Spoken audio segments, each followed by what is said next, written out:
My name is Renata Voss. I am 29 years old. And for 3 years, 2 months, and 11 days, I paid for a family that eventually voted me out of it. I want to be precise about that word, paid. Not paid in the emotional, abstract sense that people use when they talk about dysfunctional families. Not the invisible labor of showing up, or the late-night phone calls when someone needed to talk, or the holding of everyone's anxieties while nobody held mine. I mean paid in the literal, transactional, bank statement sense. Direct transfers. Recurring charges billed to a card in my name.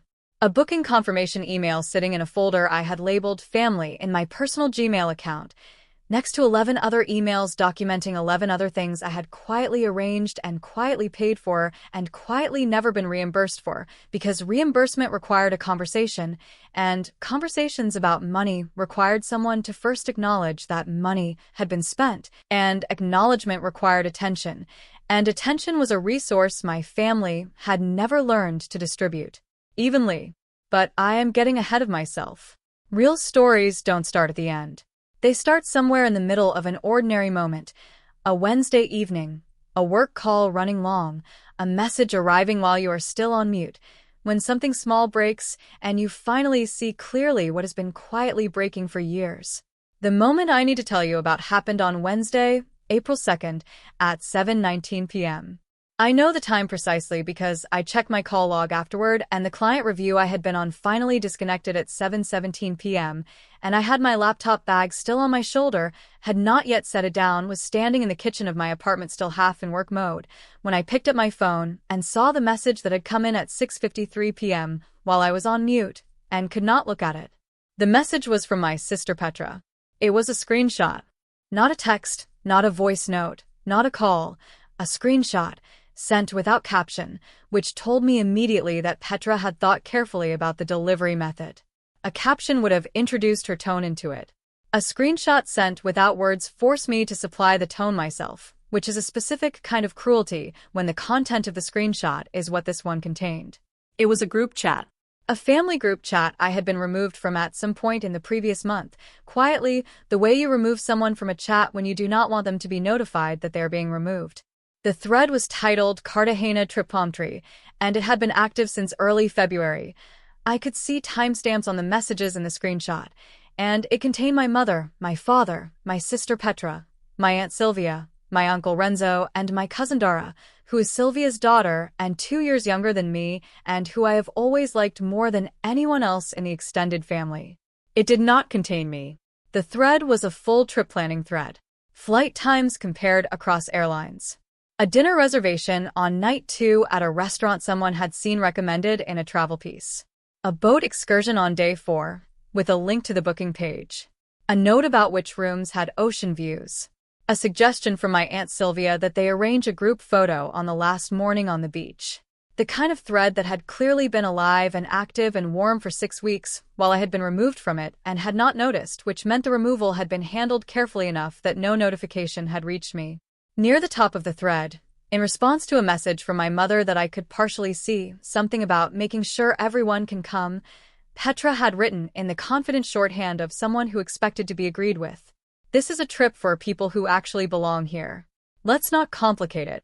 My mother had responded with a heart emoji. A single red heart, sent at 2:17 p.m. on a Tuesday 3 weeks before Petra sent me the screenshot, which meant my mother had been carrying that response in her chest, had been in the group chat all along, reading the itinerary updates and responding to Sylvia's photos of the resort, and had never, at any point in those 6 weeks, picked up the phone to call me. I stood in my kitchen for a long time. My laptop bag slid off my shoulder and hit the floor. I let it stay there.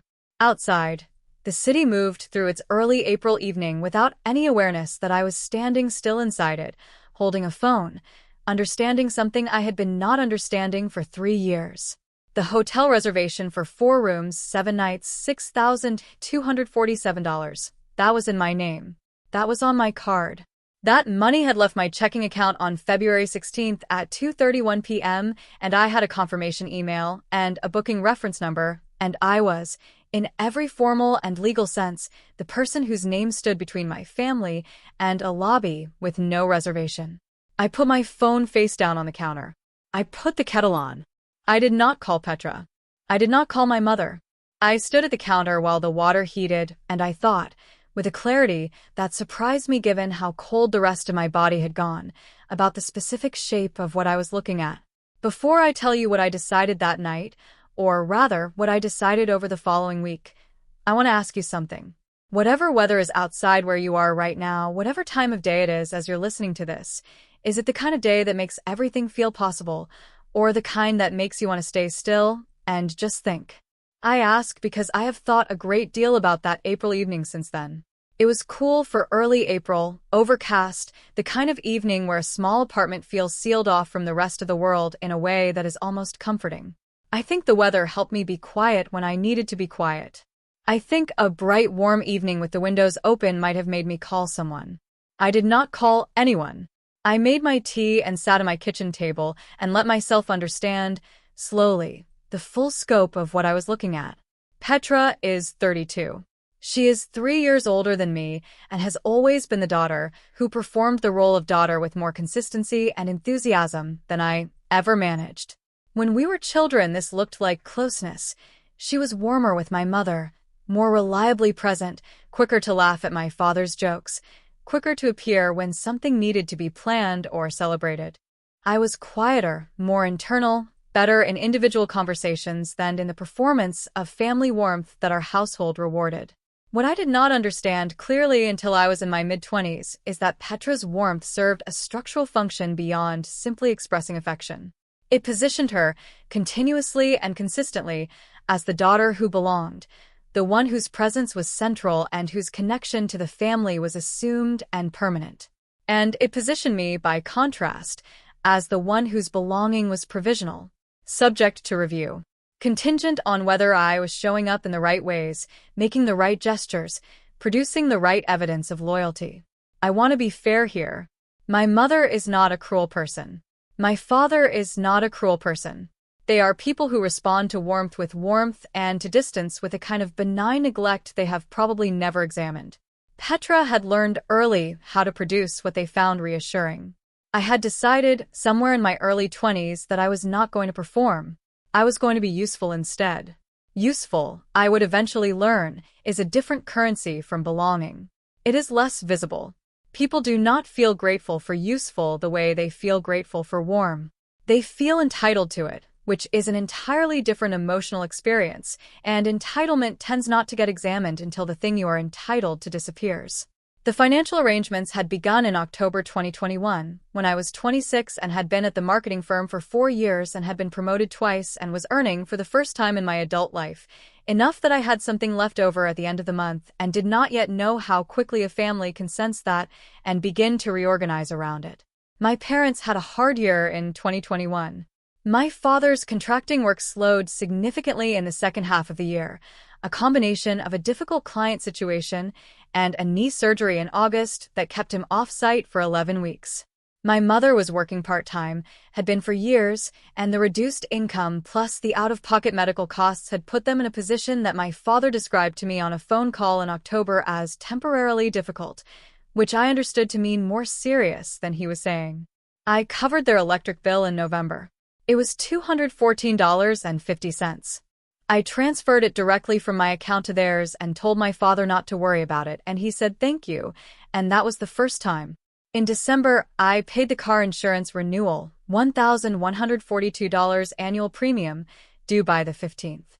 In January 2022, my mother called on a Thursday evening at 8:43 p.m. and said she needed help just getting through the month, and I asked how much, and she said $800, and I transferred it before the call was over, and she cried a little and said she didn't know what she would do without me.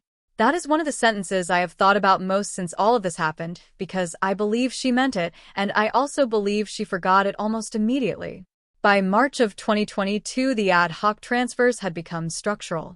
I set up 4 automatic payments, $640 a month into my parents' joint checking account, $120 a month for the family cell phone plan that covered my parents, Petra, and my Aunt Sylvia, because the plan had been set up years ago in my grandmother's name and then transitioned chaotically after she passed, and I had been the one to sort it out, and at some point my card had become the payment method, and it had simply stayed that way.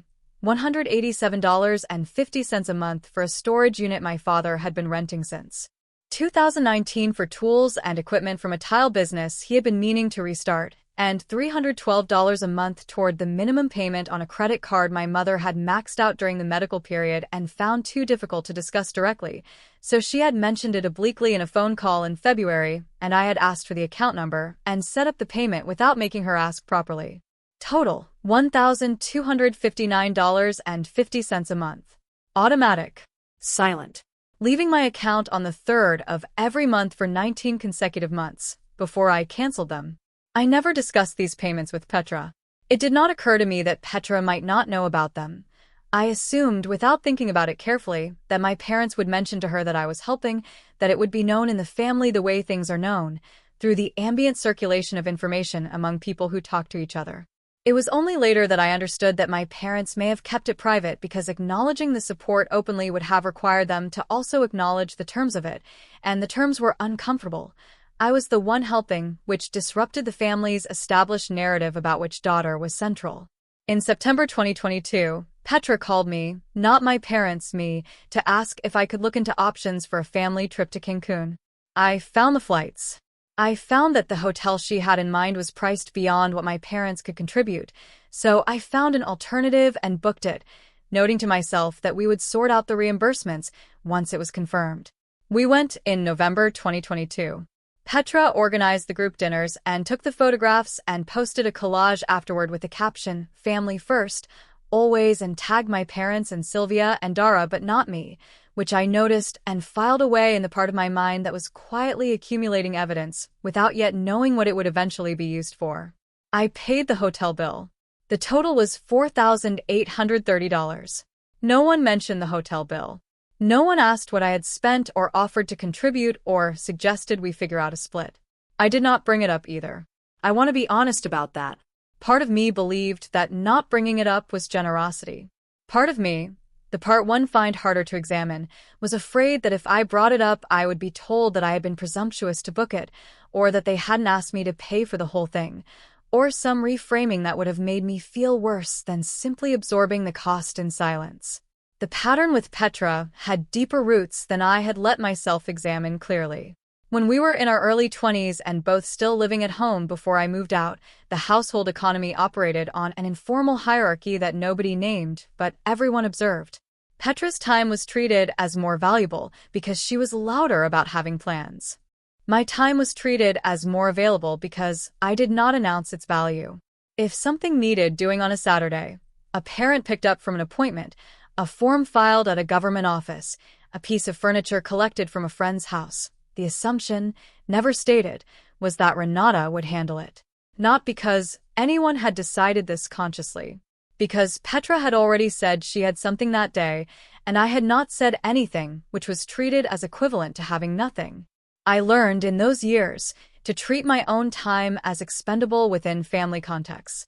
That is a specific kind of conditioning that sits quietly inside you for a long time before you recognize it as conditioning rather than personality. When I moved out in July 2020, at 25, I had hoped the dynamic would reset. You imagine that physical distance will create psychic distance, that moving your furniture into a new apartment will also move something internal. It does, partially. But the patterns were already in the muscle.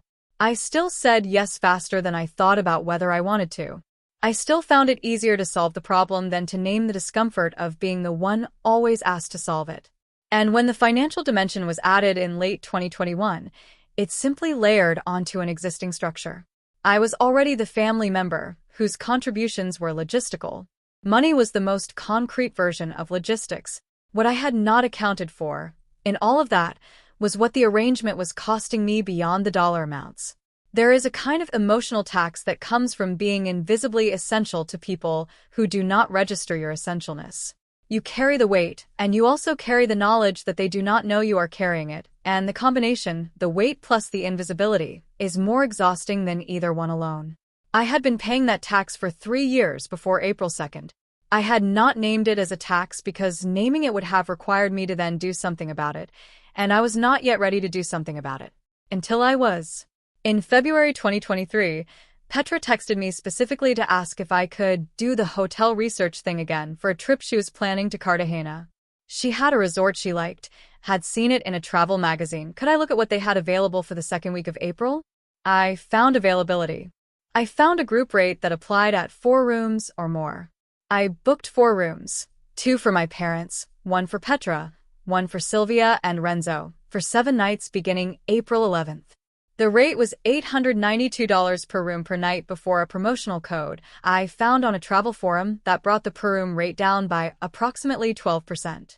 Total after code, $6,247, charged to my card in a single transaction on February 16th at 2:31 p.m.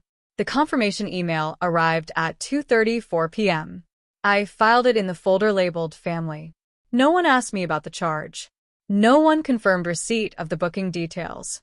No one mentioned, in the 6 weeks between the booking and the screenshot, that everything looked good or that they appreciated the arrangements. I was simply, invisibly, the logistics infrastructure of a vacation I was not invited on. Something inside me went very still on the evening of April 2nd. Not angry still. Not the stillness before a confrontation, the gathering of something that needs release.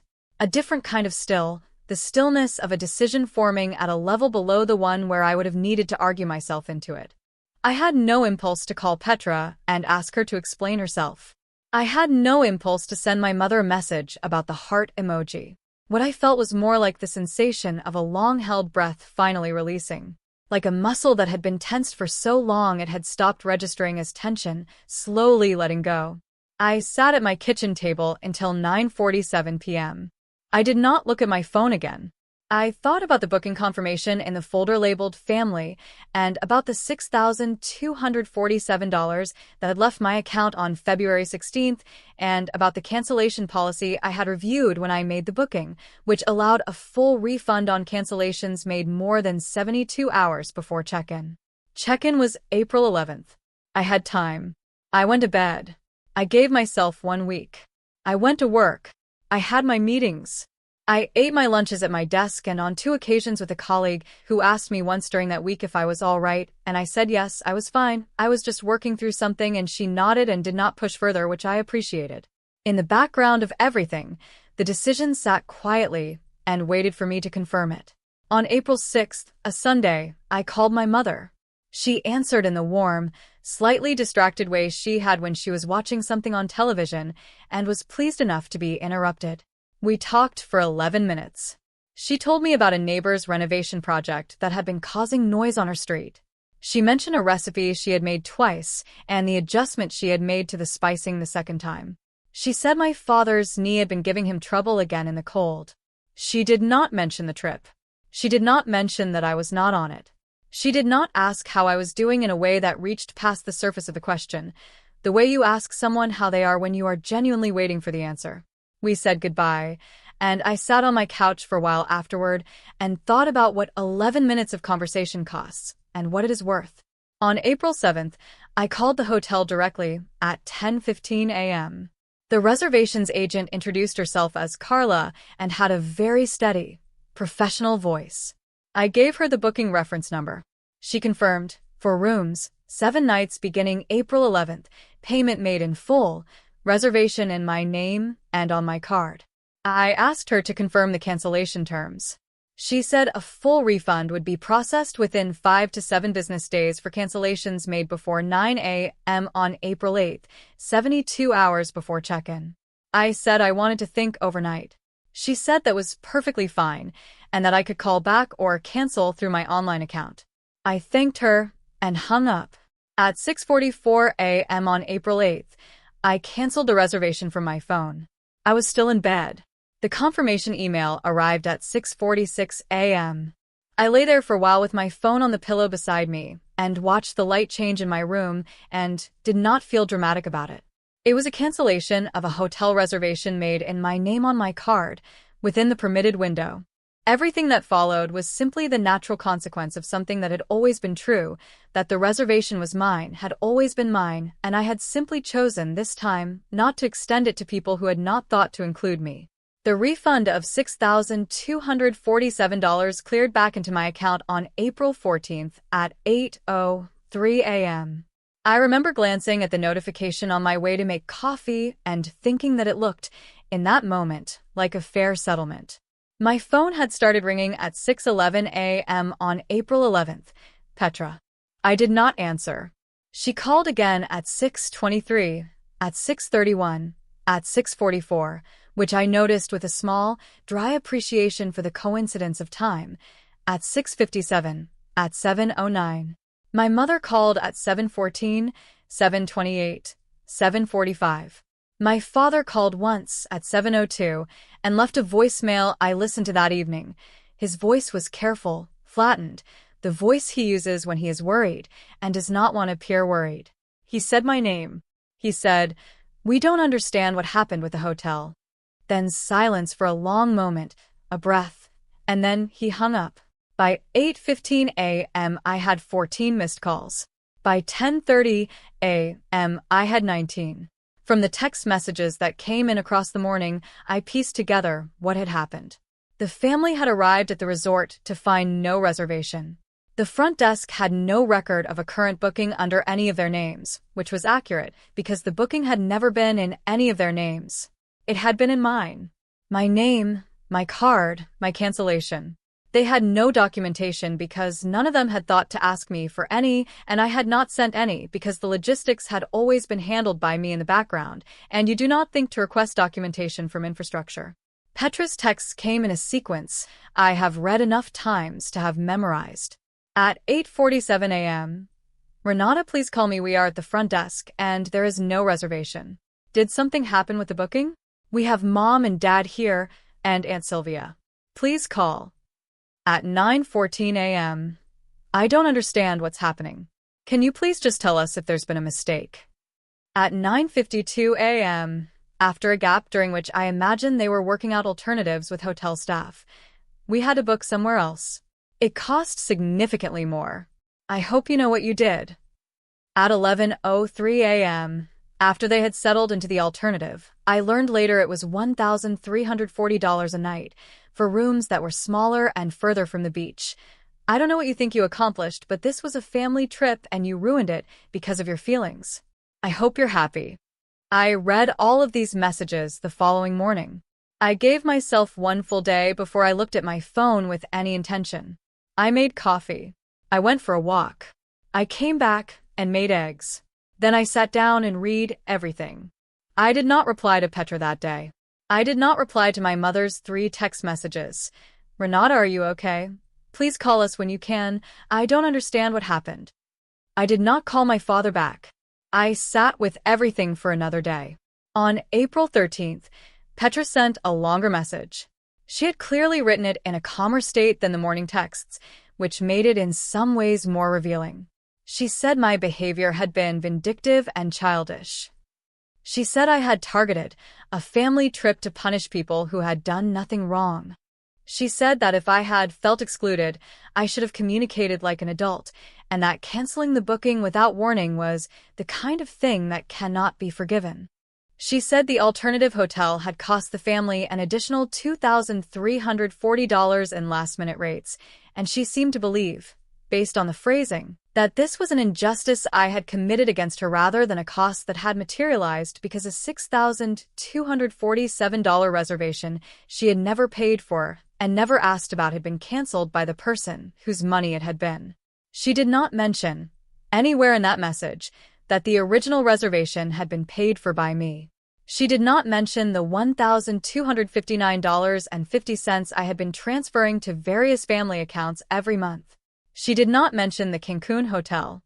She did not mention the cell plan or the storage unit or the credit card minimum or any of the 19 months of automatic payments that had been running in the background of her family life. Whether this was because she genuinely did not know the full extent of it, or because she knew and found it inconvenient to the argument she was constructing, I cannot say for certain. My mother called on April 14th, the morning the refund cleared. It was the first time she had called to actually talk rather than to find out what had happened logistically. The conversation lasted 22 minutes. She said she understood I must have felt hurt, but that Petra had been looking forward to this trip, and it wasn't fair to everyone else. I said, quietly, that I had canceled a reservation in my name on my card within the permitted cancellation window. She went silent. Then she said, Renata, you paid for the whole thing? I said yes. She said, the whole hotel? I said yes. All 4 rooms, 7 nights, $6,247, same as I had paid for the hotel in Cancun the previous year, and for the cell plan, and for the storage unit, and for the monthly transfers that had been running since March 2022. She did not say anything for a long time. Then she said, I didn't realize how much. I believed her. That was the part that was hardest to hold, that she hadn't realized. That the invisible infrastructure of someone's financial support can run for years without the beneficiary ever needing to look directly at it, because the point of invisible things is that you don't have to look. On April 16th, I canceled the automatic transfers. All 4. The $640 to my parents' joint account. The $120 for the cell plan. The $187.50 for the storage unit. The $312 toward the credit card minimum. I canceled them in the early afternoon, between a 2 o'clock call and a grocery run at 5, the way you cancel things that have been running on autopay long enough that canceling them takes less than 10 minutes, but whose absence takes considerably longer to absorb. I also called the cell carrier and asked to have my card removed from the account and the plan restructured under my father's name. I called the storage facility and had the billing transferred. I contacted the credit card company to remove the authorized user status. I did all of this in the tone of someone managing routine account administration because that is what it was. I did not write a letter. I did not send a message explaining what I was doing or why. Announcement would have required the people I was notifying to receive it and respond, and the response would inevitably have been defensive, and a defensive response would have pulled me into a negotiation, and I had nothing left to negotiate with. I simply closed the accounts that were open and walked to the grocery store at 5 and cooked dinner and watched something on television and went asleep. The absences announced themselves in their own time. By the end of April, the storage unit payment had lapsed, and my father received a notice. The cell plan had downgraded automatically, and my Aunt Sylvia found her data allocation reduced and called Petra to complain. The credit card minimum came due in May without the transfer, and my mother missed it for the first time in 14 months, a late fee of $38, which she mentioned when she called on May 8th, not to apologize, but to ask if there had been a mistake with the payment. I said there had been no mistake. She was quiet, and then she said, How long were you doing all of this? I said 3 years and 2 months. She said, I should have been paying more attention. I said yes. That was the closest she came. I still speak to my mother, with more honesty and less frequency than before, which has turned out to be a more sustainable combination than its opposite. I speak to Petra when occasion requires, which is less often than it used to be, and with a quality of clarity between us that I think she finds uncomfortable and I find genuinely restful. My father and I talk about practical things and sometimes about his knee and occasionally briefly about something real. My cousin Dara texts me sometimes just to check in, which I appreciate more than I have told her. The $6,247 came back on a Tuesday morning. I kept most of it and used some of it to take myself, in May, to a place I had been meaning to go for years and had kept putting off because there was always something the family needed. I went alone for 5 days and did not document it for anyone. On the 4th morning, I sat by the water with coffee and watched how the light came across it in the early hours and thought about the specific mistake I had made for 3 years, which was not the paying. The paying itself was fine. I have enough generosity in me to have meant it.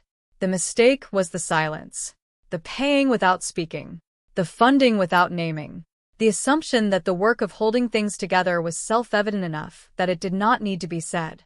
It was not self-evident. It was invisible. And invisible things do not get valued. They get expected. Some contributions only become visible in their absence. Some roles only get named when the person filling them decides to stop. Real belonging doesn't run on a card in someone else's name without their knowledge. And the moment you realize you have been confusing financial responsibility for family membership, that is not the end of something. That is, if you let it be, the beginning of something considerably more honest. One practical note before I go.